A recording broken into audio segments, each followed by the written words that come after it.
last we've got sun. Oh yeah, the episode. What did I think? Well, can barely see that sun's so bright. Okay, Timeless Children, Series 12 finale. Well, I liked it, first of all. I'll say that, I liked it. This is going to be one of the most, if not... Yeah, actually, this is going to be probably the most controversial episode in Doctor Who history now, come to think of it. Blimey, that just sort of happened overnight, didn't it? So yeah, like I said, I liked this episode. I actually don't think it's that big of a problem than people are making it out to be. I shall hopefully explain that by the end of the video. Okay, so let's get on with some of the smaller things first, shall we? We'll start with characters and stuff about the Cybermen and whatnot. The Cybermen were kind of sidelined in this, as they... I mean, come on, it was obvious they were going to be sidelined. Once the Master showed up at the end, you just knew the Cybermen were going to be nothing but cannon fodder for the rest of the episode in the next one. Honestly, I don't really mind it all that much, to be fair. I've never really... I mean, I like the Cybermen, but I've never been hugely impressed by them, apart from on a few occasions, like 60s Cybermen stories, spare parts, and then a couple of New Who episodes, but beyond that, I've never found the Cybermen that engaging. The concept of them is bloody marvellous, but it's just almost all the time they are just not used that well in an episode, honestly. Even in Worlds Enough and Time when the Doctor Falls, which everyone's saying is the best Cyberman episode of New Who, I mean, I like that, those two episodes as well, but I still feel the Cybermen weren't done proper justice in those episodes. Not fully. I mean, World Enough and Time does all the whole body horror, slow conversion aspect of the Mondasian Cybermen. That was really good. I gotta commend for that. But yeah, beyond that, I don't know. Anyway, we're straying away from the subject of this video. Timeless Children, not the Series 10 finale. We're doing the Series 10. Yeah. Bit bummed out the Cybermen were kind of sidelined in this, but again, I didn't really care all that much, to be honest. That wasn't really my main focus of this episode, for me, by this point. Yeah. This is probably Jodie Whittaker's strongest performance as the Doctor to date. I've said that for like every episode of this series, apart from episode 7. But yeah, this is probably the most angry we've ever seen the Doctor, or this incarnation anyway. This is like the sort of thing Capaldi would do in Series 8 when he gets mad. This is like... I got real sort of Tom Baker / Colin Baker / Peter Capaldi type vibes off of the Doctor in this episode when she started getting mad at the Master and whatnot. There's a few moments in here that are really they're really reminiscent of some of the more violent and aggressive moments from the eras of the 4th, 6th and 12th Doctors. So I like that. Some of the more tamer moments from her Doctor were still really good though. This is bloody great performance. If anything, I mean, if you're going to take anything away from Series 12, at the very least, it was a huge character sort of redemption for the 13th Doctor compared to her Series 11 personality, shall we say. But yeah, really loving that. Companions, kind of shoved in the side again, going to be honest. They all did their things, but yeah, you know. It's kind of usual procedure by this point. Companions, they do well in what they are given to do, but at the end of the day, they're not really given a whole lot to do, so, you know, can't say much on them. Let's see Ryan getting in on some of the action, taking out some squads of Cybermen. I've got a really itchy nose, the annoyingest thing in the world. Sorry. Graham and Yaz don't really have a whole lot to do in this compared to the last episode, which, I mean, I guess is kind of fair. Not given the spotlight the entire time, given how this episode is supposed to be all about the Doctor and the Master and the series arc. I will get onto that in a few minutes. But yeah, 4 main characters, as far as this episode goes, they were really good. The Doctor outshining the companions, although the companions are making the best of what they've got to work with. Speaking of outshining, the Master kind of one-upped the Doctor in this episode on a lot of occasions in terms of screen presence, I must say. This is something that the Who Addicts mentioned in their review, which I just watched last night. And I kind of agree with them on that point, actually. The Master really does take a lot of the screen presence away from the Doctor in this episode. He's just a really good Master. Probably up there of the top 3 by this point. I'm going to talk about that sometime. Maybe I should do a Master ranking list at some point. I feel like that would be a good thing to do. Hey, I need more content ideas now. This is the last Series 12 review I'm going to be doing until the Dalek episode at Christmas. We need something, damn it. Yeah, in a way, it's kind of a negative that the Master had more screen presence in this episode than the Doctor, but on the plus side, he's a really good Master and I don't mind it, and the Doctor got enough of her own stuff to do that it doesn't matter. While we're still on character-related stuff, the The girl that died in the beginning of this episode, yeah, that was a bit rushed. I mean, you gotta have the Cybermen kill off a few characters, but nah, what the hell, I don't really care. That doesn't matter. It's like the most minuscule part of the episode by this point. Yeah, random girl that got killed off, don't really care. The other characters that did survive, good on them. Yeah, I don't really care about them much by this point. Not really past the sort of basic, you're the side characters, you seem nice enough, I kind of hope you live, sort of thing. Gallifrey stuff, the Gallifrey stuff was really nice. The sort of location work of the exterior and the interior stuff, that was pretty cool. They've done a pretty good job about the whole destroy Gallifrey thing. Nice little references here and there to some classic stories as well. There was a line about the Master said about, here we are on the Panopticon, remember our brilliant memories, we assassinated presidents, and all that. Nice reference to the Deadly Assassin there. The Matrix had a huge part to play in this. We've not really seen the Matrix properly. Was the Matrix in Hellbent? I can't remember. There was something to do with something like that in Hellbent, I don't know. I'm not counting Hellbent because I'm not entirely sure on that. The last time we saw the Matrix properly, I think, on screen would be in Trial of a Time Lord, season 23, and then before that it was in Deadly Assassin again. So yeah, Matrix had a big part to play. And yeah, just basically the whole setting in general I think was really good for this. Had a few funny moments with Graham and Yaz and the other two characters hiding in the cyber suits. That was funny. Yeah, all the stuff with the Doctor and the Master in the Matrix sort of Mindscape type scenarios was really well done as well. That was quite good. It's quite entertaining seeing the Master trying to juggle basically torturing the Doctor with secrets of her own past, and then at the same time trying to raise a new cyber army. Oh, the Cyber Time Lords. I'll quickly mention stuff about them while I'm at it. The Cyber Time Lords I think were quite good. In concept, I think they're fantastic. The whole regenerating Cybermen, they're basically almost indestructible by that point, let's be honest here. The actual design of them I think is kind of weird. I'm not the biggest fan. Cybermen with Time Lord writing on their armour, and then the whole headpiece and the robes I thought was just weird. Why would you do that? But yeah, in concept I think they're amazing. In actual design, not so much, but honestly, I don't really mind. It's not the worst designed thing in the show, let's be honest. So yeah, what do we call them? Cyber Lords? As you know, Cyber Lords are actual, already existing Cyberman rank, isn't it? Let's call them Cyber Time Lords. Yeah, the Cyber Time Lords are pretty decent. Be cool to see them come back sometime.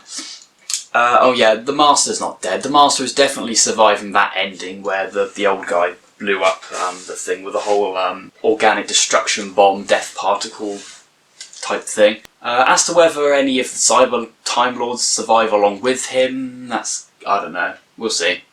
This episode, in terms of this episode, if you exclude the Timeless Child stuff, it's a pretty decent episode actually. Maybe not the best series finale, although I think it's actually really good though. Has its own sort of story about the Master having destroyed Gallifrey now, using the remains of it to build a new Cyberman army. The way they've done it is pretty good story. Good. I'm trying to combine the words good and decent for some fucking reason, I don't know why. I don't think once you factor in the Timeless Child stuff it really affects the finale in a way, personally. I know some people have disagreed on that already. I think it still works really well with the extra stuff from the series arc thrown in there as well. I suppose I should just get on and talk about the Timeless Child stuff while I'm here. I think I've pretty much talked about everything else that I want to say, so let's just get on with the big thing now. Timeless Child arc. I was really worried about this. I'm gonna say now, I don't actually mind this. I think they've handled it pretty well, actually. I mean, obviously it does insert a major crowbar into the works of Doctor Who's canon, but you gotta remember, at the end of the day, Doctor Who doesn't have canon. Honestly, it's just everything happens and you decide what's actually real, honestly. That's how Doctor Who works, that's how it's always worked, so, you know. I mean, whatever the main show does, if you don't like what they've done, at the end of the day, you can just ignore it if you like. But yeah, so yeah, what I thought about this. So, it turns out the Doctor is technically not Gallifreyan / Time Lord anymore. She actually comes from somewhere else. She is the Timeless Child, apparently. Now, while this does take away from a lot of what we already believe was established canon about the Doctor's origins, it does also open up the window for a crap ton more possibilities, possibly even more so than what we already had with the previous canon. I know a lot of people are pissed off about this. I even said I think in my Fugitive of the Judoon review that I would be really pissed if Joe Martin's Doctor ends up being pre-Hartnell and they end up retconning Hartnell's placement in the timeline as the original Doctor. I mean, I guess I should be mad, but honestly, the way they've handled it, I'm kind of not. Come on, Doctor Who's all about change, and if you can't accept that, then yeah. So yeah, it turns out William Hartnell technically wasn't the first Doctor, although obviously we're still going to count him as the first Doctor. He's the first incarnation in the Doctor that we know. Does that make sense? I mean, the whole conversation between 13 and Joe Martin's Doctor that showed up in The Matrix, sort of a bit towards the end, I can't remember exactly what they were saying, but they were saying these things back and forth, and the main gist that I got from that conversation was basically, whatever the Doctor's origins, you know, whoever he/she was before Hartnell, it doesn't change the fact that, at least from Hartnell onwards, the Doctor is still the Doctor. At the end of the day, the Doctor is the person that goes around saving everyone, regardless of what their origins are or what they've done beforehand. It doesn't take away from, you know, the Doctor's whole mythos from Hartnell onwards. So I feel it doesn't ruin the show. There, I said it. The Timeless Children does not ruin the show. But yeah. So yeah, it may be the biggest retcon the Doctor Who's ever done, but I actually don't think it matters. It really doesn't matter. You know, no matter what they've done, it still doesn't change the fact that Hartnell's Doctor through to the present day still exists. And that all happened.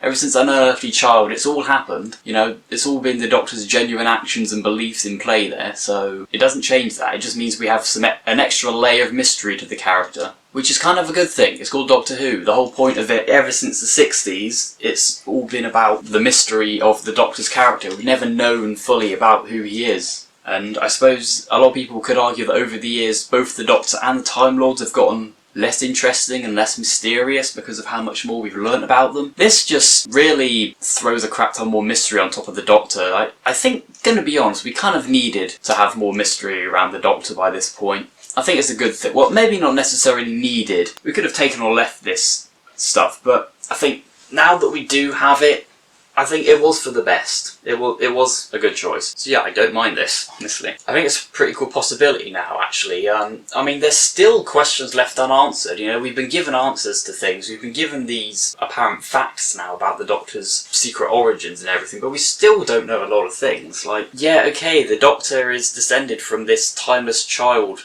character that was found at the mouth of some kind of interdimensional portal by an ancient Gallifreyan. But we still don't know exactly what species this Timeless Child was originally, how they have the regeneration ability, or where they even came from, you know, what's on the other side of this portal. We still don't know any of that, so it still leaves the Doctor's true origins up as a mystery. See, it kind of works, it still kind of works. So yeah, personally, I don't think this is a bad thing as such. It didn't need to happen, but I think now that it has happened, it doesn't affect the show in as big a negative way as people are saying. A few things to bring up. It turns out, yeah, Brendan, that little mini sort of story we had going in part 1 was actually a previous version of the Doctor. I don't really want to say the Doctor because I feel like this Timeless Child didn't really become the Doctor until Hartnell. I feel like it was kind of a separate character in a way before then. But yeah, the character didn't sort of grow into the person that we know as the Doctor until Hartnell, really, I'd like to think. But yeah, what's the organisation, the Division? I wonder what they're about as well. That's another mystery that we still don't have a proper answer to. Remember in The Matrix, the Doctor and the Master, they were being shown the woman talking to one of the previous Timeless Children incarnations, or Doctor incarnations I suppose you could say now.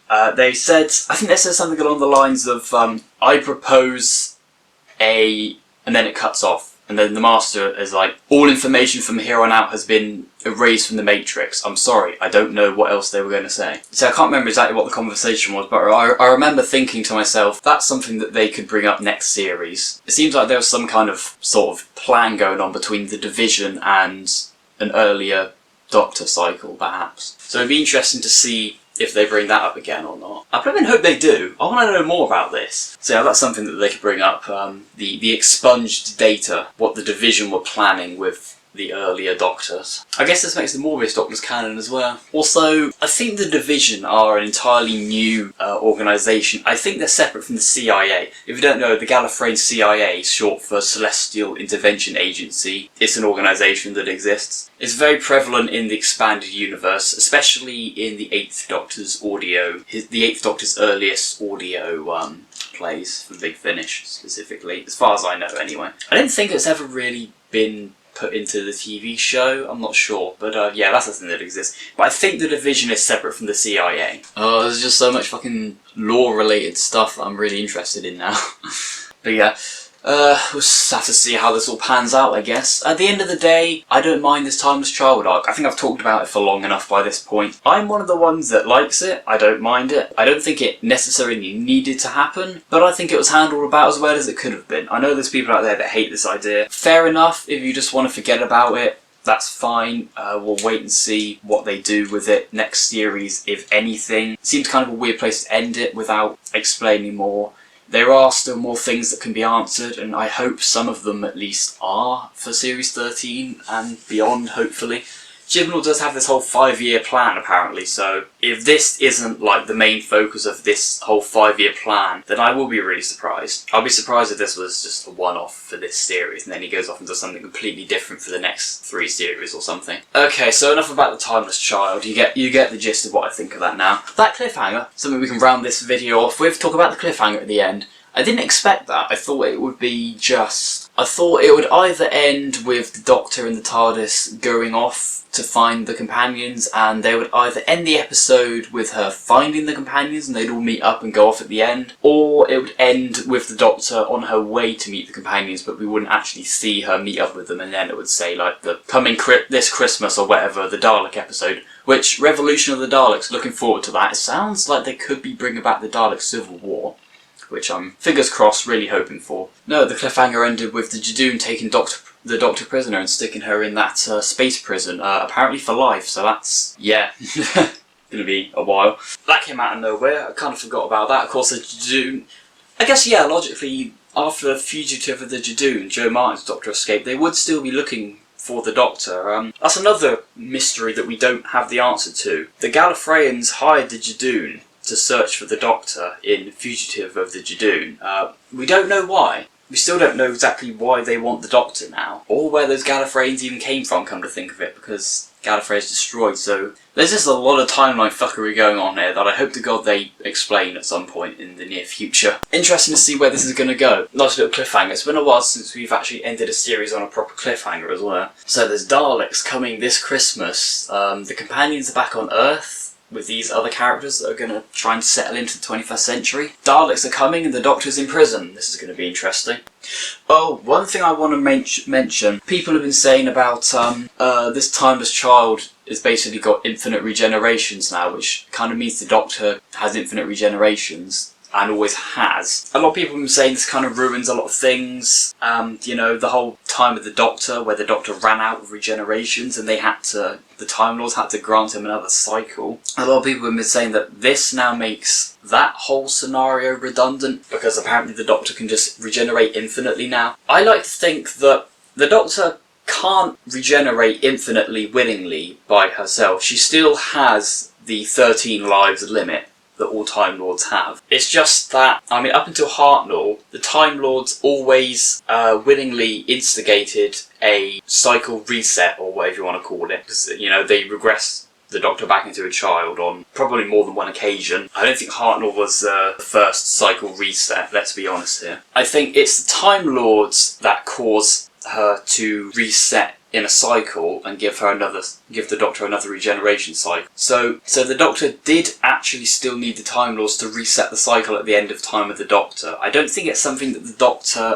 him/herself can actually willingly do. I think it is something that she needs the Time Lords to actually activate for her. So there you go, that solves Time of the Doctor's ending. That's my headcanon anyway. I don't think there was anything in this episode that could go against that particular theory, so hopefully my memory is not making me look like a complete buffoon. But yeah, anyway, this will be the last review until the Dalek episode of Christmas. So yeah, that was my thoughts on Timeless Child. Longer video, naturally it's a longer video, it's a series finale. And yeah, hope you enjoyed. See you whatever's coming up next on this channel. I'm thinking of doing a quick update video soon, so look out for that. But apart from that, have fun. See you.